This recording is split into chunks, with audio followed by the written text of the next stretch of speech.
What up, YouTube? If you're anything like me and you got an Ego lawnmower and you keep on getting this yellow light, and try to do this one hand, try to power it on. You keep on getting that yellow light when you try to power it on. Do this, or try this. Unlock your clamps so that your arm will be able to slide freely.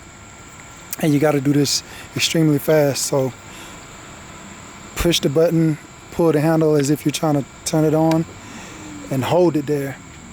And while you're still holding it and that thing free to slide, just keep on going up and down really fast. The object here is to get the blade moving. So as soon as you see the yellow light come on, just keep on sliding it. And then once you get ready to cut, just lock your tabs back in place.